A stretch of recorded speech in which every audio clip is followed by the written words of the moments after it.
सभा के प्रधान जी और पूर्व प्रधान और उनके अलावा मैं सारे लोगों के नाम से वाकिफ़ तो नहीं हूँ जो लोग आए हैं, चाहे कमेटी के हजरात हों चाहे दूर के हजरात हों, सारे लोगों का दिल से शुक्रिया अदा करता हूँ। किस किस का नाम लूँ मैं, किस किस को छोड़ दूँ, जो जर्रा जिस जगह है वही आफ्ताब है। आज हम और आप यौम आज़ादी का जश्न मना रहे हैं। अभी आपने मुझसे बेशतर अपने ही मदरसे के खतीब व इमाम हज़रत मौलाना मोहम्मद अहमद कादरी अमजदी साहब से देश के हालात को और आज़ादी के संघर्ष को आपने बड़े मुख्तसर अंदाज में सुन लिया, मगर एक सवाल कभी कभी हमारे और आपके जहनों में आता है। अंग्रेज़ों के साथ जो लड़ाई हुई, अंग्रेज़ों के साथ जो जंग हुई, जो उनकी गुलामी का पट्टा गले से निकालने के लिए अपने सरों को काट करके दरख्तों की पत्तियां बना दी गई, क्या सिर्फ तिरंगे को फहरा करके, क्या हाथों में तिरंगा ले करके, अपने माथे पर पट्टियां बांध करके यौम आज़ादी के उस खून का हक अदा हो जाता है? क्या हमारे शहीदों के बदन से टपकता हुआ वो खून आज हमें और आपको कोई आवाज नहीं देता? क्या वो वक्त हमें और आपको याद करके आज उससे कुछ सबक लेने की जरूरत नहीं है?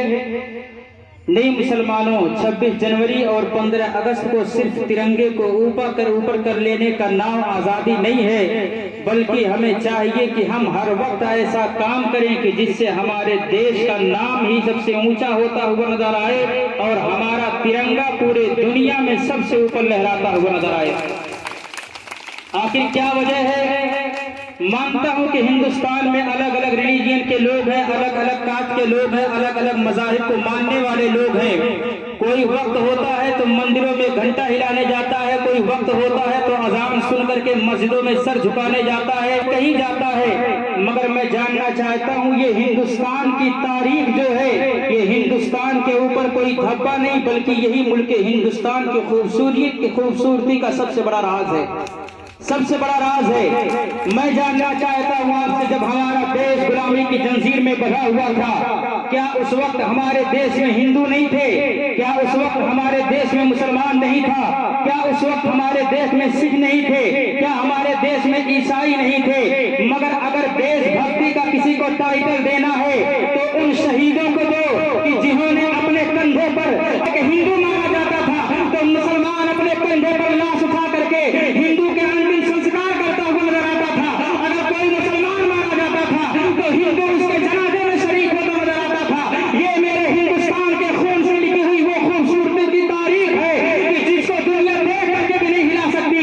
मानते हैं आज हम और आप अलग अलग देशों में बटे हुए हैं, अगर भाषाओं में बटे हुए हैं, अगर मस्जिदों और मंदिरों में बटे हुए हैं, मगर आज भी यौम आज़ादी से हमें सबक लेने की जरूरत है कि अगर हमारे मुल्क हिंदुस्तान पर कभी आँच आएगी तो हम मंदिर और मस्जिद को न देख करके बाबू के सामने सीना तान करके खड़े होंगे और कहेंगे, अरे दुश्मन आ, सब भरोसे की तमन्ना अब हमारे दिल में है, देखना है जोर में आवाज में बातें। आज ये तड़पते हुए शहीदों के खून हमें और आपको बताते हैं, उस वक्त भी यही था। मगर हिंदुस्तान की सबसे खूबसूरत तारीख वो थी कि जब अजान होती थी तो मुसलमान अपनी मस्जिदों में जाकर के नमाज पढ़ता और अल्लाह की बारगाह में दुआ उठा करके कहता, आज ये जो गुलामी की जंजीरें हमारे गले में पड़ी हुई है, इससे हमें आजाद कर दे। हिंदू जाता तो जिसको मांगता उसके सामने हाथ उठा करके कहता, हम जिस संघर्ष में अपनी औलादों को, अपने बच्चों को, अपनी बीवियों को, अपने बेटों को, अपनी औलादों को कुर्बान कर चुके हैं, हमारे खून का टपकता हुआ एक एक कतरा जो हमने भारत की सूखी जमीन को पिला करके इसको हरा दिया है और उस रंग को मिला करके तिरंगे के ऊपर जो रंग चढ़ाया है, आज भी हमारा और आपका। अगर कोई पूछेंगे हिंदुस्तान से लगाव क्या है तो राहत इंदौरी की जबान में हम और आप यही कहेंगे, ऐसा आने वाला सुनो, मैं मर जाऊं तो मेरी अलग पहचान लिख देना, लहू से मेरी पेशानी पे हिंदुस्तान लिख देना। ये हमारे और आपके आजादी का दर्श है। मैं अपने सामने बैठे हुए बच्चों से कहना चाहता हूं, मैं अपने से बड़े बुजुर्गों से कहना चाहता हूं, अपने बच्चों को सिर्फ 15 अगस्त के दिन झंडे दे करके ये ना बताओ कि आज लड्डू खाने का दिन है, ये ना बताओ कि आज तिरंगों के नीचे खड़े होकर के तालियां बजाने का दिन है, ये ना बताओ कि आज झंडा लहरा करके फिर उसके बाद झंडे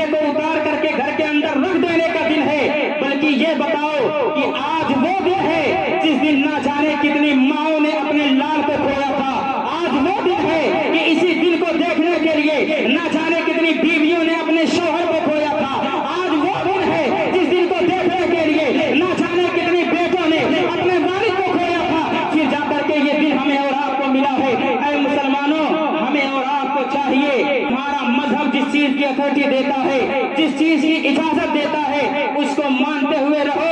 मगर याद रखना, जिस दिन हमारे मुल्क हिंदुस्तान पर आंच आएगी तो आंख दिखाने वाले के बारे में ये नहीं देखा जाएगा कि वो मस्जिदों में सजदा करने वाला है, कि मंदिरों में माथा टेकने वाला है, बल्कि यह देखा जाएगा तिरंगे की मोहब्बत उसके दिल में कितनी है, हिंदुस्तान से लगाव उसको कितना है। अगर उसको तिरंगे से मोहब्बत है, उसकी जूतियां अपने सर पर रखेंगे, और अगर तिरंगे के खिलाफ है तो सीने पर ललकार करके चढ़ करके ये कहेंगे सारे जहां से अच्छा हिंदुस्तान हमारा, हम बुलबुले हैं इसकी, ये फलसफा हमारा, बातिल समझने वाले हम आसमां नहीं, हम साबार कर चुका है तो इंतहा हमारा, ये नामो निशान सब मिट गए जहां से, हम तक मगर है बाकी नामो निशान हमारा।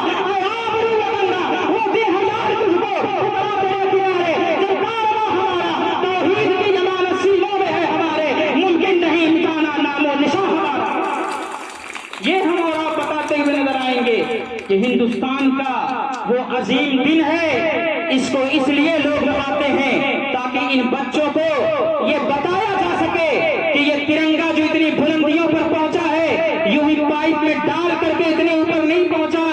इसके लिए ना जाने कितनी लाशों का जीना बना करके, कितने लहू के कतरे इस जमीन पर बहा करके, जिसमें हिंदू मुस्लिम सिख ईसाई सारे लोगों ने मिल करके जब ये लड़ाई लड़ी है, तब जाकर के कहीं ये तिरंगा इतनी बुलंदियों पर पहुंचा है। आज ये अहद लेकर के जाओ कि अगर जिंदगी में देश के ऊपर तुम्हें खून का एक कतरा बहाने का मौका मिल जाए, फिर तुमसे ज्यादा किस्मत वाला और कोई नहीं है, तुमसे ज्यादा भाग्यशाली और कोई नहीं है, तुमसे ज्यादा मुकद्दर का धनी और कोई नहीं है।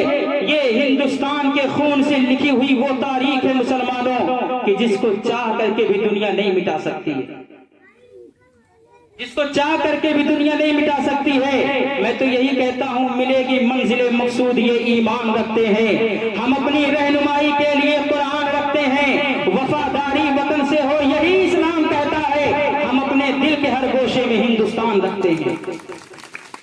दुश्मनी दिल की पुरानी चल रही है जान से, लड़ते लड़ते जिंदगी गुजरी है बेईमान से, ऐ वतन एक रोज तेरी खाक में सो जाएंगे, मर के भी रिश्ता नहीं टूटेगा हिंदुस्तान से। अब आखिरी बात आपको एक कर दूं, मेरे बाद प्रधान जी बोलेंगे। बहुत बच्चों चंद दिनों का साथ मदरसे में है, साल 2 साल के अंदर तुम मदरसे से जुदा हो जाओगे, कहीं और चले जाओगे, दुनिया के किसी भी कोने में रहो, किसी भी खित्ते में रहो, मगर वतन के लिए कभी अपने सीने में बुग़्ज़ पैदा न होने देना। मगर जब वतन की बात आएगी और वतन के लिए खून देना पड़ेगा तो गोया हम माइक पर चिल्ला करके अपनी देशभक्ति का सबूत नहीं देंगे, बल्कि तिरंगे को अपने सीने पर डाल करके दुनिया को यह पैगाम देते हैं कि गुर्बत में हो अगर हम, रहता है दिल वतन में, समझो वही हमें भी दिल हो जहां। ये बताते हुए नजर आएंगे।